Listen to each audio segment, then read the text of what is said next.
Hey, what's going on, everybody? This is Tyrone back with Tech Life. And for those of you who watched the video that I uploaded yesterday, I made an announcement that I was traveling to Tucson, Arizona for a day trip.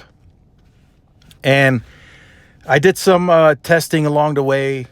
I kept my eyes wide open on the road, and it was a very interesting experience.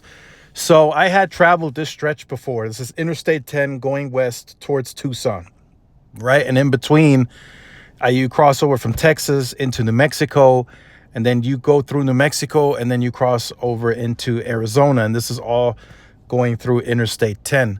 Now, very interestingly, T-Mobile fixed a few coverage gaps that they had on that stretch right before getting to the checkpoint. For those of you who are familiar going that way, that used to be a dead zone that is now fixed. I did run into one issue around, I forgot what it was called. I think it was Luckenberg or one of those. I'll update that in the comment section. I'll put it in. There was about a 50-mile stretch where T-Mobile had coverage, but the speed performance was very poor, right? It was native coverage. It showed 5G, but the speeds weren't there. So there was, in and out streaming wise, like streaming music, it was in and out for about 50 miles. And that was very noticeable for everyone in the car. Everyone in the car had T-Mobile, and it was very noticeable. The driver had, issues streaming. Everyone in the back, I was able to send text messages back and forth, but as soon as you got into the MMS or anything else, it just wasn't working for that stretch. So I already reached out to the engineers, let them know. So we'll see what we get from that. See if there's any fixes in place or plans in place to fix that issue. So here on screen, you're seeing the download bandwidth of 140 megahertz. First time I'd ever seen that, and that was closer to Tucson. So that's good to see. They got lots of spectrum out there. Now, interestingly, up on doing some research myself, T-Mobile did not purchase any DoD or C-band in Pima County. So that county is going to be strictly N41, and you will see it's a power horse. They built exceptional densification in that market. So there must have been a ton of Sprint keep sites that they converted. They probably had a dense macro grid even before that. And that's what I noticed immediately as I touched down into Tucson. Lots of macro density, unmatched, right? There was a lot of T-Mobile only macros that nobody else was on. And that's because they built a really dense grid. They were very, very, very dense in Tucson, Arizona. So next, here are some of the results. Again, the results speak for themselves. Capacity galore, lots of macros, lots of rooftops downtown, just insane performance, right? 3 years in on the merger, high usage on 5G, 60% device adoption, and T-Mobile is still able to consistently pull what you're seeing on screen. And I mean that consistently. It was, I checked the median en route for Tucson for T-Mobile was like 323.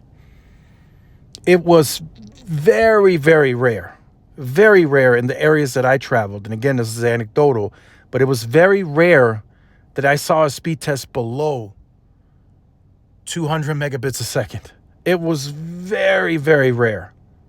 Very rare. And if it was below 200, it was like 150 to 200. It wasn't anything like 110, 120. No, 150 to 200 consistently.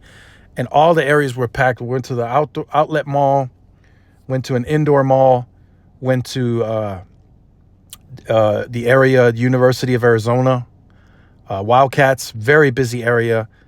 And T-Mobile did not break a single sweat on the network. The highest speed test that I saw in the entire area was 863 megabits down. So I didn't see any gig speeds, especially with the amount of spectrum that was on air. 140 plus it showed a second N41 carrier. So it might have been the full 180 already deployed.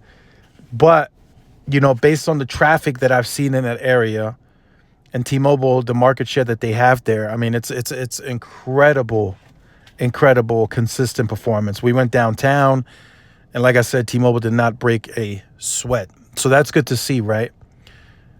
So the reason I wanted to point out this tower that you're seeing on screen now, so this tower, this has me a little confused, right? This is more maybe a negative, maybe a waste of capacity, if you will. But this tower was like in the middle of nowhere, right? There was a gas station and it was in between mountain terrain. So there wasn't any pops to cover other than the cars that are traveling east and westbound, and then the people that are stopping at that gas station. There's nothing covering. There's, like I said, it's mountain terrain, hills, and just cactus and dirt, right? Sand. So it's microwave backhauled, right? The speeds that I got there were around 200 to 300 megabits a second on that connection. Now, the reason I say it's a waste of the massive MIMO and the money that was spent, I truly believe that that area could maintain that same performance on just N71 and N25. Now, I'm not complaining. I mean, if they want to deploy N41, they go ahead and deploy it. But I just think for the backhaul, the amount of spectrum on air, I just think it's a waste. That area covers nothing. It has no pops other, like I said, the people that are traveling in and out. There is no fixed wireless access needs there. Maybe the gas station, they can do some business there, but that's it. That's it. So a little confused by that. I think T-Mobile mentioned during a conference that they're smartly deploying it, right, where it makes sense.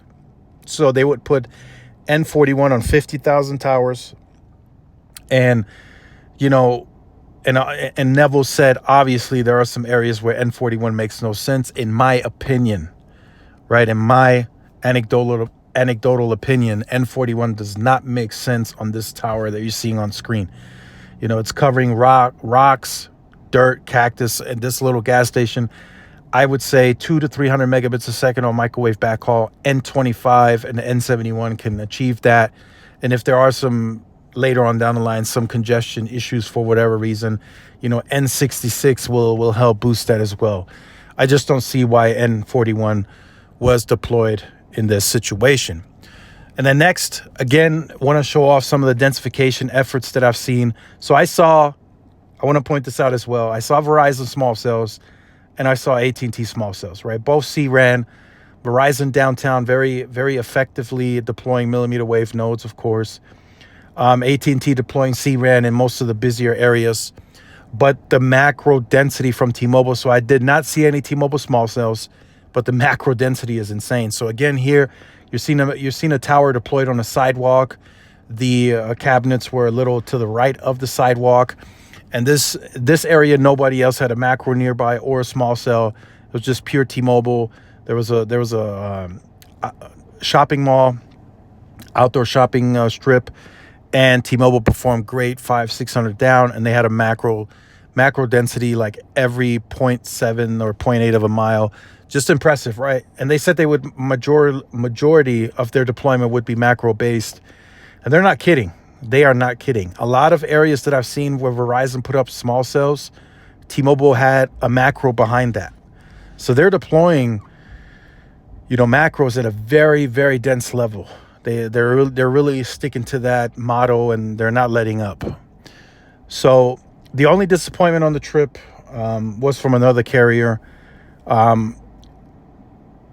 The Verizon C-band situation in Tucson is insane. I did look into that as well. For those of you who stick around to the end of the video, Verizon that is the only urban county that has a population size of a top PEA. I think it's like top 76 for Tucson.